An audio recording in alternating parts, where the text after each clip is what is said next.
In tonight's story, betrayal runs deep, but revenge runs deeper. You're listening to Revenge with Jack, where justice always finds its way. My name is Evan Marks. I'm 45, and most days my job is to teach numbers to behave. Wednesday morning, Richmond light pressed through the blinds at Orbis Union while I triple-checked a client's fraud rules. Thresholds, velocity, device fingerprints, the quiet grammar of money. My phone buzzed once. I want a divorce. I found someone who actually makes me happy. The words were clean as glass. No preface. No apology. Just a sudden cliff where the hallway used to be. Another buzz. I've already transferred the retirement funds to my private account. You can have the house. I don't need it anymore. I set the coffee down. Opened the bank app. Watched balances like I watch weather radar before a storm. Something was already moving, but not the way she expected. I typed back 7 words I could live with. I hope you're happy. Then I let the phone face down. People think fraud systems are dramatic, all sirens and red text. They aren't. They're patient. They listen for rhythm. When Marissa pushed those transfers, my consolidated monitoring woke up exactly as designed. Every joint account piped into a single pane: retirement, brokerage, emergency cash, even the her checking she assumed I never saw. Not built from suspicion, built from habit. After years of watching companies bleed in quiet, you learn to seal the seams at home. The system didn't flinch. It recognized 6 figures moving without dual authorization out of a protected bucket at an unusual time to a new destination with mismatched IP metadata. Rule 212 fired. Then 402. Pattern clustering labeled it high risk. Federal rails have their own reflexes for this. Regulation doesn't care about anniversaries. By noon my screen filled with alerts, but not from her. Account review initiated. Deposits frozen pending investigation. The receiving institution, not ours, was the one calling a timeout. I didn't smile. Didn't lean back like a man vindicated in a movie. I closed the banners and returned to my client's dashboard. Someone else's security still needed tending. My heart learned a new quiet. Somewhere, Marissa's phone would start vibrating. She'd open an app, expect a windfall, meet a blank field. Money is colder than love and more honest. It follows rules because it can't afford anything else. We had been married 22 years. High school lockers and prom snapshots and a Petersburg summer that felt like it would never end. But right then, in a fluorescent office, the story narrowed to event logs and timestamps. I watched the line items update and realized I didn't feel rage so much as distance. A shoreline scene from a long bridge. By 1 o'clock the transfers were fully held. The case IDs stacked in order. Review in 5 to 7 business days, maybe longer. I noted the numbers like I note birthdays. Then I breathed. Then I worked. The machines did what they were built to do.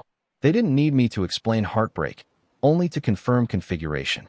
Outside, the day kept going. Inside, something ended without a sound. We met when the air in Petersburg still smelled like cut grass and cafeteria pizza. I was the kid counting strikes for the baseball coach, scribbling decimals no one asked for. Marissa could turn a hallway into a stage. Her laugh had an outline. People rearranged themselves to be nearer to it. We were 17 and convinced that attention and care were the same thing. Sometimes they are. Often they aren't. I learned early how money moves when no one is watching. My mother kept grocery receipts in a shoebox. My father paid the light bill 2 days early, every month, as if time itself could be managed into kindness. I kept the habit. In college, I logged expenses in a spreadsheet named after a constellation. Marissa majored in persuasion. She called it marketing. She was good at it before it had a name. We built a life on divided labor. I cooked with timers. She networked with instinct. When we bought the Richmond house, I measured the mortgage against a 30-year horizon. She measured the front porch against June evenings. It felt honest. 2 ways of loving the same future. Warning signs don't always announce themselves. They seep. 6 months ago, she stopped asking for the retirement projections I used to print on Sunday afternoons. I took it as trust. Or boredom. 3 months back, a new credit card arrived in a thick envelope, activated without conversation. "It's for work perks," she said, flipping it like a coin. I let it pass, the way you let pass a cloud you don't believe will hold. 2 weeks before the text, she stood in the doorway of the guest room and frowned. "We should clear this out. Nobody visits anymore."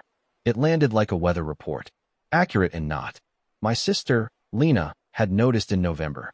She feels far away when she's right here. Lena said over pecan pie, not unkind.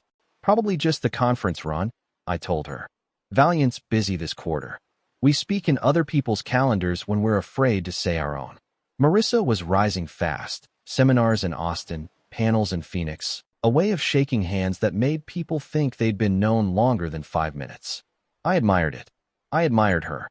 But the map between us had fewer landmarks, fewer shared jokes. The little reports couples give each other at night. Mine grew technical. Hers grew brief. We slept with our backs not quite touching, like parentheses waiting for a sentence. I kept tuning the systems. After a client audit went sideways 2 years ago, I rebuilt my home dashboard with redundant checks, a habit that felt like sanding wood smooth. It wasn't suspicion. It was a way to promise myself we'd never be surprised by a number when we least needed surprise. If you asked me then what I believed about us, I'd have said we were steady, that the small silences meant nothing. Sometimes I still want that to be true. I didn't build a fortress. I built habits with rails. After a client's failed audit cost them 7 figures and 3 good people their jobs, I came home and drew boxes on a legal pad. What belongs where? Who approves what? Which doors should never open without 2 hands on the knob? It looked like a family tree if families were made of permissions. Our finances fed into a single console I wrote on weekends. Retirement accounts, brokerage, savings bonds, the emergency fund we rarely touched, even the checking Marissa called my little stash, with a grin. Each stream kept its personality. ACH settles slow, wires move like lightning, card rails breathe in batches. The console kept time. Baselines formed. Tuesday grocery runs. First of month mortgage. Quarterly rebalancing when the market ran hot. Pattern becomes comfort when it matches your life. I set guardrails the way a pilot sets altitudes. A large transfer from a protected account requires dual authorization with a cooling period. Device mismatch. Step-up authentication. New beneficiary. Out-of-band confirmation to both holders. IP geolocation outside our normal triangle. Richmond, Norfolk, sometimes DC for visits, pings for review. I didn't think of it as suspicion. I thought of it as seatbelts. You never ask a seatbelt to love you back. You just expect it to hold. The dashboard spoke in colors. Green for typical, amber for look closer, red for stop now. Underneath, the federal rails have their own spine. Reg E, Reg Z, custodial limits that are neither poetic nor forgiving. If a transfer from a tax-advantaged account breaks the expected choreography, the dance halts. People assume banks are merciless. I think they're consistent. There's mercy in consistency. The Tuesday before she left for Dallas, Phoenix, really, we ate pasta at the counter. She twirled noodles and asked it like a trivia question. How much do we have total? I remember the pan cooling, the faucet dripping exactly once. About 800,000 between the retirement buckets, I said. Why? She shrugged. Just curious. It landed at the time like weather talk. A neighbor remarking on rain. But curiosity is a map if you follow it far enough. Later that night, I added a small rule I'd been meaning to write. Not because of the question, because I always mean to write one more rule. Transfers above a certain threshold would pause until both of us confirmed by separate channels, not just separate logins. A belt on top of suspenders. I slept well. In work, I document. At home, I documented too, logs of approvals, a diff of settings any time I changed a control. If you never need the paper trail, it's clutter. If you need it, it's oxygen. I told myself we were ordinary, that the console was an engineer's hobby, like building model trains. But I know why I made it seamless. Not to catch a person I loved. To keep the future we'd named together from falling through a seam I could have sealed. A week later, when she asked for $500,000 to sprint across the wire, the console didn't hesitate. It didn't know her laugh. It only knew settings. And rules don't break for stories. Friday at 11:30, my phone lit up with her name like a fire alarm set to vibrate. I let it ring once, twice, then answered as if picking up a call from a utility company. My card's not working, Marissa said, managing that tone she used in client meetings when the projector died, polite panic with a gloss of capability. What's your balance? I asked. 0. How is it 0? I transferred. She stopped on the word the way a car stops on gravel. Right, I said. I swiveled from the window back to my monitor, more out of habit than need. The system flagged unusual withdrawals from protected accounts. Federal rails lock that down until there's joint authorization or a review. Silence, then a thin, steady breath. How long? 5 to 7 business days. Maybe longer if the pattern looks off. I could hear a TV in the background, the softened clatter of someone else's kitchen. I'm in Dallas, she added, like a detail that might tip the scale. Your IP says Phoenix. I said before I could decide whether to say it. Another pause. It's complicated. I'm sure. I meant it. Complications are just decisions accruing interest. She hung up first. I stared at the call duration. 59 seconds that measured our marriage more precisely than our anniversary photos. I turned back to work. A client's velocity checks needed tuning. A card-on-file merchant had started splitting transactions to sneak under thresholds. It was almost funny how predictable humans are when we're trying not to be predictable. After lunch, I opened our portfolio the way some people open photo albums. Without her transfers, the picture was unchanged. Retirement buckets intact. The house we bought for $300 had drifted toward $500, pulled by the same tide lifting every other Richmond street with a new coffee shop. My individual stocks, plain as a white shirt, sat where I left them. Savings bonds, slow as winter, still accruing. I logged the review, closed the tab. By mid-afternoon, I had 23 messages from Marissa. I didn't read them. You don't parse smoke when you already see the firebreak holding. What was there to discuss? That rules, once written, don't make exceptions for a vow we'd already stopped keeping in practice. The feeling wasn't triumph. It was the strange calm of a clean lab result. Negative for the thing you feared. Positive for the thing you didn't want to know. That evening I cooked rice and eggs in a skillet nicked by years. The news murmured about markets and weather and someone else's scandal. I checked the alerts once more. Hold still in place. Case IDs neat as library cards. I sent Lena a text about Sunday dinner, something ordinary as a handrail. I didn't mention Marissa. I didn't mention Phoenix. Some part of me waited for anger to arrive like a delayed flight. Instead, I felt a narrowing, like walking through a doorway and deciding not to turn back. Systems don't love or grieve, they perform. I had spent decades becoming a system that could hold when a person could not. It sounds cold until it's the only warmth that doesn't burn. Outside, January scratched at the windows. Inside, the numbers stayed. So did I. Saturday morning, I sat across from Robert Brooks at West Hill Legal, a small office that smelled faintly of paper and lemon oil. Rob is the kind of attorney who still wears analog watches. Ex-banker, steady voice, the posture of a man who has watched a lot of storms pass through glass walls. I told him the whole thing without color. Texts, transfers, the automated holds, the call from Phoenix labeled Dallas. He listened like a ledger, nodding only when the math required it. File now, he said, setting his pen down so the word now clicked on the desk. Document everything. You're not seeking a fight, you're seeking daylight. What about alimony? I asked. Not with this pattern. Not with the attempted transfers on record. He tapped a page. Keep it simple. House stays with you. Leave the joint checking alone. Judges like clean stories. Simple sounded like oxygen. I signed where he pointed, initials at the corners like stitches. When I walked out, Richmond had that washlight winter keeps for itself. I should have felt victory. I felt paperwork. Precise, necessary, unremarkable. Sometimes survival looks like an errand. On the way home, I stopped for groceries I didn't need. Apples, tea, a loaf of bread I'd finish only half of. The small buying calmed me. Proof that accounts could still do what accounts do. I thought about calling my parents. Thought about drafting a version of the story that made me look less naive. In the end, I said nothing. Silence can be a kind of respect, even if you're the only one left to receive it. Sunday became a different kind of audit. I opened the guest room door Marissa had called cluttered and stood there long enough for the dust to vote. Then I started. Books first, marketing titles with energetic subtitles, paperbacks we both pretended we'd read. I stacked them in boxes for donation. Framed photos next, the ones that felt staged and the ones that didn't. I kept the ones with unflattering light. Those are the moments you can trust. I labeled a box miscellaneous and then rewrote the label to keep. Then later. It's strange, the choreography you invent to make endings seem provisional. On the bottom shelf, I found a candle from a long-ago anniversary, Wiccan used. We must have saved it for a special night, then forgot to be special. I set it in a drawer and closed the drawer softly. as if quiet could redeem neglect. I am not a vengeful person. I don't have the appetite. But I'm not careless either. The systems I write at work and at home share a premise. Protect what is good so you don't have to become what is not. Filing wasn't a retaliation.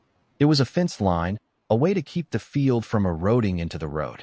By evening, the guest room held only a bed, a lamp, and a square of late sun. I stood there and realized I wasn't empty. Just edited. There's mercy in cutting what harms, even if the scissors tremble.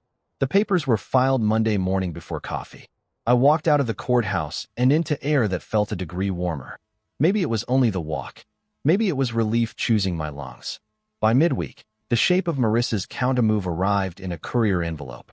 Her signature in blue ink beside the name Lauren Patel, the neighborhood lawyer who held court at barbecues explaining loopholes like party tricks. The motion's language was crisp and indignant. Your husband used his financial expertise to sabotage marital assets. It read like a story where math wore a villain's cape. I took the pages to Rob Brooks. He skimmed, the corners of his mouth registering a micro-smile only a banker would consider expressive. They're arguing misconduct, he said, tapping the automated alert log I'd appended. Bold to accuse a rain gauge of causing the storm. He slid the papers back to me. Keep your footing. We let the timestamps talk. That night, Marissa called 17 times. On the 18th, I answered. The sound behind her was not a hotel lobby. Too quiet. Too carpeted. Nathan, she started, then corrected herself. Evan, you need to call the bank. Tell them it was authorized. I'm stranded. Where's stranded? I asked. Phoenix, she said, voice thin. I'm staying with friends. Phoenix isn't Dallas. A beat, the kind that measures truth's arrival and departure. It's complicated. I imagine, I said. Did you tell your conference organizer? Your boss at Valiant. Don't start, she said, and ended the call before the sentence learned how to stand. The following morning, my console flagged 3 hard inquiries tied to our address. New credit applications, all declined. The fraud review had cast a shadow across her profile. It was like watching a door she had chosen lock itself from both sides. I logged the events without drama. Logs don't need adjectives. At lunch, Lauren called me directly, her tone the practiced courtesy of someone who knows the price of everyone's time. This is getting messy, she said. Your wife needs basic living expenses. There's $3,000 in the joint checking, I said. Untouched. That's hardly reasonable. It's what we've always kept for emergencies, I said. She considered $800,000 reasonable to move without discussion. Silence. Then the click of professional distance reasserting itself. We'll be seeking temporary support, she said, and hung up before the word temporary could look modest. A hearing date materialized for Friday. I printed what mattered. The automation notes, rule names, IP mismatches, threshold triggers. When you build systems, you learn the difference between explanation and evidence. One begs. The other stands there and lets you measure it. That evening I sat with the motion again, not to rehearse anger, but to understand its posture. There's a cultural script that punishes people for being careful, as if vigilance is impolite. But restraint is not cruelty. Guardrails don't bruise, speeding into them does. I poured tea and watched the steam rise like a parable no one asked for. Before bed, I walked the house from habit, the lock, the stove, the lamp in the hall. The guest room, empty now, held its small square of moonlight. In that quiet geometry, I felt the old reflex to forgive preemptively. I set it down like a tool I no longer needed. The hearing would come. Lauren would perform. The judge would listen to logs instead of laments. Somewhere in Phoenix, Marissa would try another doorway and find the same lock. Systems don't love you. They protect what you love if you let them. I set the alarm and slept without dreaming. Thursday started with a meeting invite and ended with a phone call I didn't know where to put. Around 10, my desk phone blinked. Unknown number, local exchange. Evan. Jared Nolan, Valiant Marketing. His voice carried a polite caution, like someone stepping into a room they might not have permission to enter. Do you have a minute? Sure, I said, already feeling the outline of what he might ask. Is Marissa with you? We can't seem to find her at the Dallas conference. Paper shuffled on his end, the sound of a man building a buffer. HR has no record of her registration. I didn't rescue him. You should ask Marissa, I said. She hasn't told me her schedule. He exhaled, a careful release. We've also noticed some irregularities in her expense reports. It could be nothing. Or clerical. He paused, waited to hear what kind of husband I wanted to be in that moment. If she contacts you, please have her call me. Understood, I said. My voice sounded like someone else's, neat and neutral. When we hung up, I stared at the receiver as if it might offer context. At noon, my inbox chimed with a notice from our bank's fraud liaison, the one who handles escalations too delicate for the general queue. The message was formal, all the right disclaimers, the careful line between information and investigation. They detected multiple atypical transfers between corporate and personal accounts over an extended period, all originating from the same workstation IP Marissa used at Valiant. Dates, amounts, a pattern forming like a bruise. I felt my stomach draw a circle and step inside it. Betrayal is quiet until it isn't. I replied with the boundaries I needed to keep. I had no access to her work systems. My monitoring touched only joint personal accounts. I would cooperate within those limits. Then I closed my eyes for a full breath and opened another dashboard. When the heart tumbles, the hands keep working. Friday's emergency hearing was mercifully brief. The courtroom was small, the kind of space where it absorbs the weather of people. Lauren presented her argument with crisp conviction. I had weaponized my expertise to freeze marital funds. Rob stood and didn't act like a hero. He just walked the judge through the audit trail, timestamps, automated triggers, federal hold codes that spin themselves whether anyone is looking or not. The judge didn't blink. The court recognizes the automated nature of these holds, she said, voice level. Access to the joint checking account is sufficient for temporary needs during review. Her gavel wasn't dramatic. It was a period at the end of a sentence we'd both been writing for days. Outside, Marissa and I passed each other in the corridor like weather fronts. She looked smaller, as if the air inside her had been negotiated away. For a second her mouth moved toward an apology or an explanation. I couldn't tell which.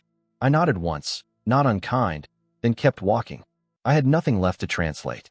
Back at Orbis Union, I washed my mug and watched the city gray itself toward evening. Jared's call. The bank's email. The judge's calm. The pieces weren't scattered anymore. They were aligning, and the picture was wider than marriage. I logged out. I locked the door. The day had decided itself. Monday arrived with an unscheduled visitor and a badge that matched the weight in his voice. Colin Mercer, he said in our lobby at Orbis Union, offering a card that felt thicker than ordinary paper. Eastern Financial Compliance. Not police. Not bank.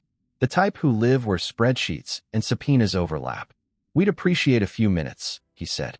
We walked to a small conference room with a window that turned the James River into a dull ribbon. I poured coffee because that's what you do when something larger than you enters the room. He didn't theatricalize it. We've identified a cluster of transfers moving between corporate and personal accounts at Valiant, he said. 18 months on and off. Same workstation IP most of the time. Your wife's. He let the sentence sit without accusation, the way a surgeon sets an instrument on a tray. I don't have access to her work systems, I said. My monitoring is strictly personal and joint accounts. Logs are yours if you need them. They'll show that boundary. He nodded. We've also found indications she wasn't operating alone. A name keeps recurring on approvals and budget exceptions. He slid a sheet across the table. Trevor Wade. I knew the name from party talk. Marissa used to describe him as gets it done. The kind of praise that sounds useful until you ask, done what? How much? I asked. Prelim estimate. Collins sipped the coffee, grimaced at the honesty of it. About 2 million, spread like dust across different lines. Harder to see that way. Your personal system's alerts nudged us to widen the lens. Guilt isn't always a feeling. Sometimes it's a geometry. Who stood where when the angles were drawn? I repeated my boundary for his recorder. He shook my hand like a man pleased with a clean edge. That afternoon, another piece tilted into place. Simon Keating, the realtor who sold us our house, left a voicemail. Evan, call me when you can. Unusual inquiry came across my desk. When I reached him, the words assembled calmly. Pre-approved cash buyer wants to list your property fast at $300, the original purchase price. Claims to represent you and your wife. Says the market's turning and you're eager. I looked at the window and thought of how lowball offers were concerned like a costume. A name?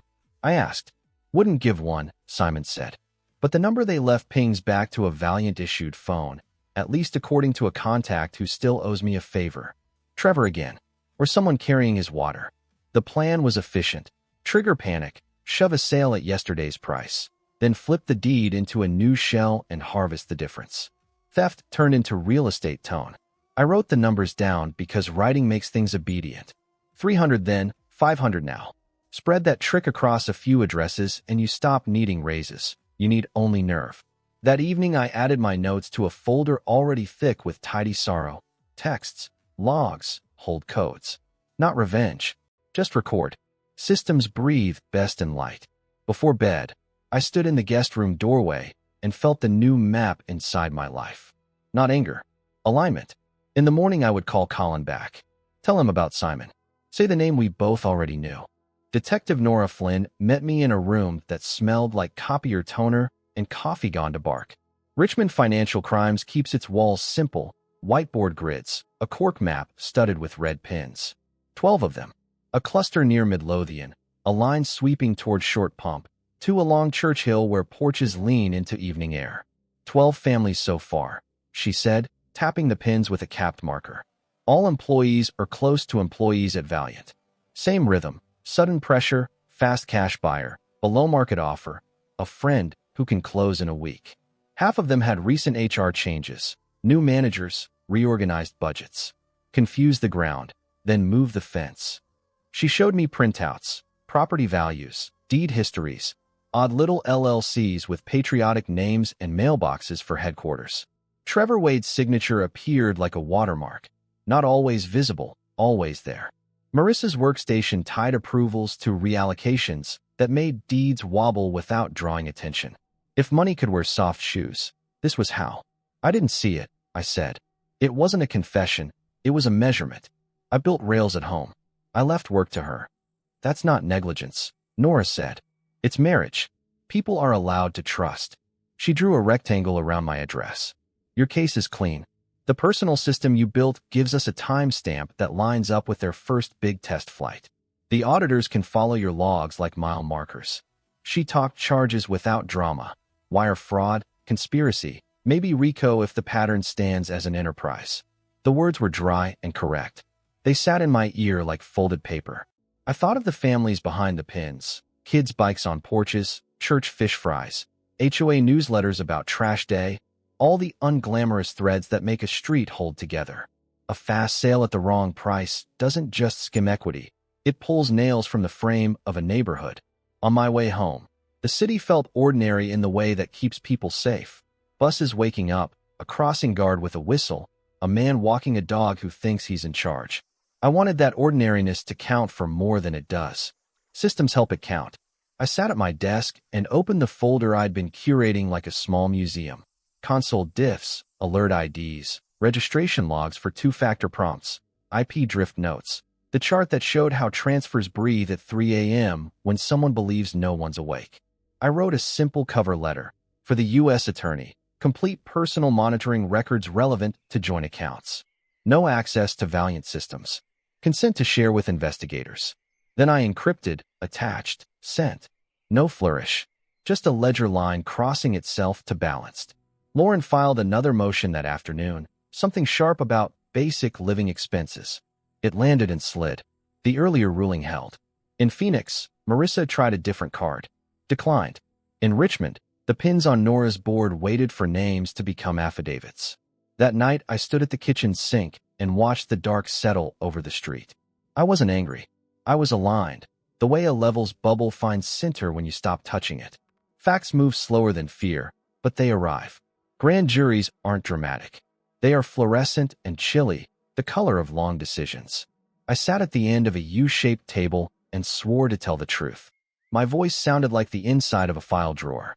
The prosecutor, a woman with underlined notes and unhurried eyes, asked me to explain my system like I would to first-year analysts. I kept it simple. There are thresholds, I said. Velocity checks. New destinations require a cooling period and dual confirmation. Transfers above preset amounts trigger holds. Most alerts are noise. The point is to let the noise be loud enough that the real sound doesn't hide. She asked about time. Why do so many alerts fire at night? Because people believe night has fewer witnesses, I said. At 3 a.m., a transfer feels private. The rails don't sleep. My rules don't either. Did you ever access your wife's work accounts? She asked. No. I looked straight ahead so the answer could sit where it needed to. My monitoring touches only joint personal accounts. I never crossed her professional credentials. I wouldn't know how to enter Valiant systems even if I tried. We walked through the logs. The first unusual login, the out-of-pattern destination account, the way the holds layered themselves without me touching a thing. 2 hours of calm questions and answers. No adjectives. The court reporter's keys made a steady, insect music. When they released me, the prosecutor nodded once, the way engineers nod when parts fit. By evening, indictments landed like weather reports. Marissa Lane, Trevor Wade, and a half-circle of names from Valiant I half recognized from holiday parties. Charged with wire fraud, conspiracy, embezzlement. No bond. The notice said, citing flight risk and the scope of the scheme. I read it twice, not because I doubted it, but because disbelief likes ritual. A text arrived from the county jail number after dark. I never meant for it to go this far. I sat with the phone in my palm like it might register my pulse. Then I typed what the truth could carry and nothing more. You never meant to get caught. I hit send. No follow-up came. Silence can be accurate. At Orbis Union, Leah Park had been holding the edges while I was in rooms with flags. She met me at my desk with a list. We need a full systems audit, she said, not unkindly. Every control you touched in the last 3 years. Every login from home. Anything that could look like overlap with Valiant. We built a war room out of a conference space and a rolling whiteboard. My team pulled logs, produced diffs, stamped timelines. It wasn't defensive. It was clarity. The point wasn't to look good. It was to be true. By Friday, we had a clean binder that answered questions the prosecutors hadn't learned to ask yet. Leah labeled it in her careful print. Marks/personal controls, scope, and limits. At night, I slept more heavily than I expected. Not peace, just the body choosing its own version of mercy. The work was to keep drawing the line between what I had built and what she had broken, and to let the line be seen. Trials don't look like television. They look like winter inside. Carpets swallow footsteps, clocks refuse to hurry, and everyone learns to live on the exact edge of their chair. 17 days, and most of them were paperwork recited out loud. I took the stand twice. First to explain my system, thresholds, cooling periods, the 3 a.m. rhythm of ordinary audacity. Second to explain my marriage without decoration. Did you ever suspect her professional activities? No. When did your trust change shape? When the console flag transfers no story could justify. The recordings came on day 9. Marissa's voice, clean and efficient, like a marketing deck that forgot it was about people. Evan's too focused on his own systems, she said, lightly amused. He'll never check my work accounts. The jurors didn't look at me. They looked at the transcript, which is a kind of mercy. Confidence can be a crime's favorite fuel. On day 12, Trevor Wade cracked. Plea deal signed. 7 years had been the rumor. 9 became the number when he detailed the architecture. Soft budget reallocations, expense padding in plain sight, the off-books ledger that tracked the flips like a private weather report. Pressure high here, then a quick storm there. He showed how the LLCs stacked to blur the skyline, how fast cash buyers were only masks worn by the same few faces. Marissa, he said, ran the books. Smoothed edges, timed approvals. She kept the mess neat enough to pass casual glances. The verdict arrived on day 17, voice by voice, count by count. Guilty, 12 counts wire fraud, 8 counts conspiracy, 2 counts embezzlement. The word didn't feel like victory. It felt like gravity asserting itself. Sentencing waited 6 more weeks, which is how long justice takes to breathe. The judge spoke with that careful dignity people try on when they're about to lay down consequence. Trevor, 9 years, credit for cooperation. Marissa, 18. Restitution ordered. No drama, just arithmetic that finally balanced. Afterward, I didn't give a statement. I drove home and took the long route past the river, as if water could sand an edge I didn't know how to hold. I listed the house the next month. Market had stayed kind. 500 after fees slid into an account that made no noise. I packed the rooms in an order that felt right. Kitchen last, guest room first. I kept the ugly photos. I sold the celebratory candle we'd never lit for $1 at a yard sale. A stranger smiled like she was rescuing it. Norfolk met me with flatter light and fewer memories. One story, clean lines, no guest room to argue with. I kept my job at Orbis Union and picked up a part-time class at Old Dominion. Fraud detection, systems, and human pattern. 2 nights a week, whiteboard stained with examples, students taking notes like they were learning to listen underwater. Trust, I told them, is a decision. Verification is a habit. Choose both. The divorce finalized in a stack of unremarkable papers. Restitution orders stamped. Retirement buckets restored, walled a little higher. Leah said our new controls would save clients millions. I believed her. Systems aren't cold. They're how fairness breathes when people run out of air. I slept that night without the house remembering me. That felt like progress. 3 years make new muscle out of routine. In Norfolk, mornings learn my name. I woke to the soft insistence of a kettle and the kind of quiet you don't need to apologize for. Coffee. A simple breakfast. Market checks set on automation like wind chimes that only move when they should. I taught on Tuesdays and Thursdays at Old Dominion, a room of faces that wanted to turn guesswork into skill. We practiced how to read a ledger like a diary, how to see the person inside a pattern without letting sympathy erase the facts. I told them what I wish I'd known sooner. Trust is not the opposite of verification. It's what verification protects. Sometimes errands took me past Valiant's new building. Fresh glass, a different logo, a lobby plant trying its best. I didn't feel triumph, just the sober satisfaction of a corrected line. 12 families on Detective Flynn's board received restitution over time. Checks arriving like weather.